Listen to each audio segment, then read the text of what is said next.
Hello guys, welcome back. It's NF the Inspo. For today's video, here going to show you or discuss you how to fix Acer monitor black screen. So if you're interested, let's get started. So if you're having issues with your Acer monitor here and you're getting that black screen, well, there are going to be a few things that you could try here to solve this issue. So first things first is you want to make sure that your connections here are secure. So that includes any of your power cord here. So in this case, you may be seeing, like, for example, a black screen here. Power might not be being properly supplied into your monitor, so just make sure it's properly plugged in as well. So next is you want to check your HDMI port or your display port here, whatever you're using. So just make sure they're properly plugged in. You don't see any exposed metal parts here. But to be speaking, just push them a little bit, but not too much to not break the actual port. But yeah, so just plug them in and see if that actually helps.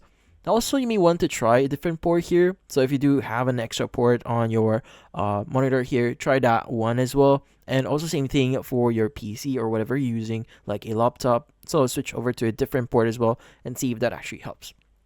Now, once you are sure that these are properly connected, you want to make sure that you've selected the right input source. Now, usually you want to go to your monitor's menu buttons here and pick the correct input like HDMI or display port, depending on how your device is actually connected. And also, you may want to update your graphics driver as well. So on your computer, if your laptop, if you have another monitor that you could use that first and check if the graphics drivers are up to date. Now, old drivers can sometimes cause screen problems here, so that's why you need to update your GPU as well.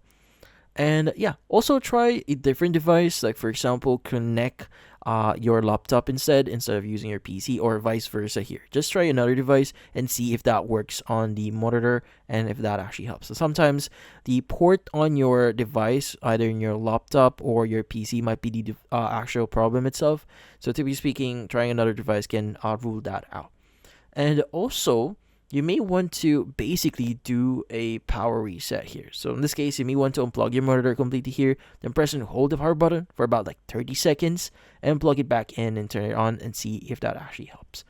But yeah, so in this case, that's about it. So those are the things that you can try doing here to probably solve this issue. Hopefully this video was able to help you. Like and subscribe to NF the Inspo. Thank you for watching.